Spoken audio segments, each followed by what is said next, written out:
One thing that's been made crystal clear is speak to the business you're looking at getting your car tuned, most preferably the actual tuner himself, before you go spending money on parts you think you're going to need. By working out a goal and what's best will save you headaches and money along the way.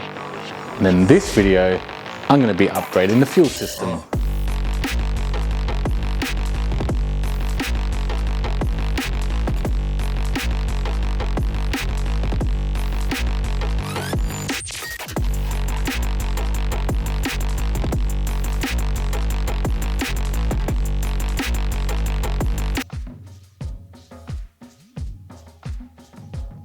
And we're back on the BA XR6 Turbo. Last video I hit the key on the LPG Barra that has replaced a stock donk and it fired into life. I then proceeded to fill up and bleed the clutch system and made sure it was shifting as it should. I've had a couple of careful drives around the block just to listen out for any noises and make sure that nothing needs attention, make sure the gearbox shifts through all of its gears, thermofans kick in and the temperatures don't reach too high. Just a general health check. I've gotten in contact with the business I'm looking at getting the car tuned by, and we've had some conversations back and forth about where to go from now, especially with my current mods. Now, because this has quite a free-flowing exhaust and I haven't done the flapper mod or anything like that, the only wastegate mods that's been done to this turbo is the Turbo Smart actuator, aftermarket actuator. Now, if I was to get it tuned in 98, he has informed me that I'll run into some overboosting issues. So to combat that, I could either have an external gate welded onto the original housing or tune the engine for E85. So I've decided to go for an E85 only tune, mainly for all of its power benefits and being able to handle the extra boost. He has informed me we might need to install a 3-bar map sensor if it shoots past 20 psi, but we'll get to that when we get to the dyno. So with this route, we can keep the Turbo Smart actuator as it is and upgrade the fuel system. E85 loves more flow, so he's informed me to install a Walbro 525 with an upgraded wiring kit to handle the load, and I will be getting the tuner to supply and install some Raceworks 1150cc injectors. He assures me with this setup I won't need an upgraded fuel pressure regulator, only we'll be looking into that if I decide to go for a twin pump system, a surge tank, and all those crazy things, which I'm not going to, as this is not a race car. So let's get stuck in. We'll take the fuel module out, install the Walbro 525 in its place, upgrade the wiring with a wiring kit that I've made, and go from there. To access the fuel pump on a sedan, you remove the lower part of the back seat and the fuel module is sitting underneath this cap. Simply lever the cap off. It's like a large grommet in the way it sits in the sheet metal hole. Unplug the wiring connector by pulling the grey tab back slightly and press down and remove the plug. Next, we have to disconnect the fuel lines. These are actually trickier than I thought because they are fairly stiff and don't really move that much. I don't have the fuel line disconnect tools, but I was able to remove the two smaller lines with this nifty little bent needle nose pliers. Just compress the two tabs that are 180 degrees from each other and pull it off. I marked a center fuel line with a paint pen to aid in reinstalling the lines in the right orientation. One thing to note is two lines are the same size and the feed line is physically larger. You just need to mark one of the smaller lines as I have done here. The large one was much trickier to remove. For this I used two flat blade screwdrivers to lift the locking tabs up and away from the flare of the fuel barb. Excuse me while I go depressurize the fuel system.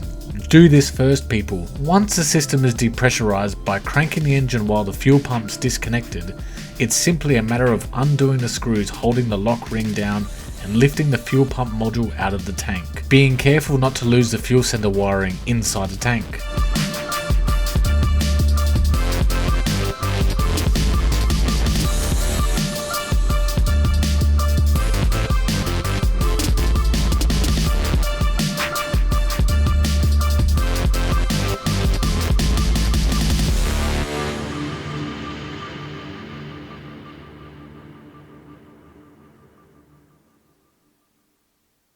I bought these from TI Performance. They are E85 safe and won't kink like normal submersible fuel hose. Now what I'm about to do might make you cringe. Yes, I'm going to chop these corrugated flex hoses off. Look, I'm not going to reuse them. For the price of a new set, you'd be silly not to. I bought two that are specifically sized for this application, i.e. a Walbro 460 or 525 into a BA BF Falcon fuel module. They came off pretty easy by slicing them at the barb and then levering them off. It's documented all over the internet that you must drill out the venturi on the bottom of the fuel module. You just pry this black item off and drill out the smallest hole to 4mm. This aids in fuel return, as a higher flowing fuel pump means a higher flowing return, or something like that. I just do what I'm told.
Now that the fuel pump has been installed inside the cradle, it's now time to focus our attention on the upgraded wiring kit.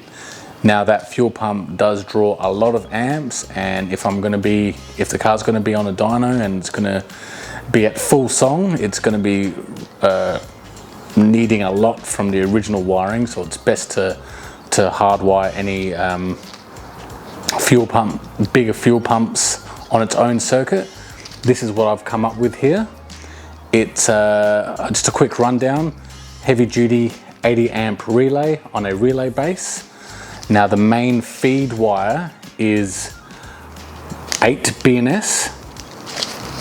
So 8 BNS on a 8mm ring terminal to a 30 amp circuit breaker. This is going to live just on the chassis reinforcement in the engine bay. So it's only about 30 centimeters long from the starter motor to the relay, and then your 8 BNS going all the way to the back to underneath the seat where your relay is. Now the purple wire, that's an earth, so I'm just going to earth that somewhere in the underneath the back seat. The power wire, this goes to the fuel pump. Now at the moment, the way that the car's originally wired is there's a pink wire that goes to the fuel pump as the fuel pump feed. Now all we need to cut is that wire.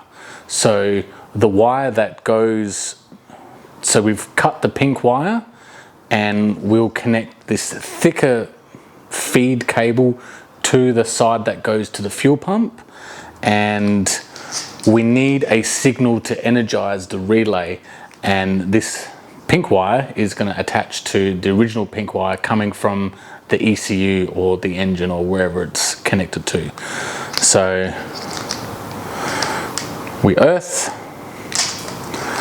we trigger the relay via the pink wire from the original loom on the fuel pump area where we cut, and the other side of the cut pink wire that goes to the fuel pump or to the fuel pump plug, we have our new thicker duty cable. And that's it. Now we have to try and feed it through.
boys, that's it for this video. So we've got a Walbro 525 or the Hellcat fuel pump inside the BA Falcon original fuel module, and a heavy duty wiring kit and relay, which goes from the starter motor post through the chassis rail, through a circuit breaker into the original area where the loom sits. All seems to be working good so far.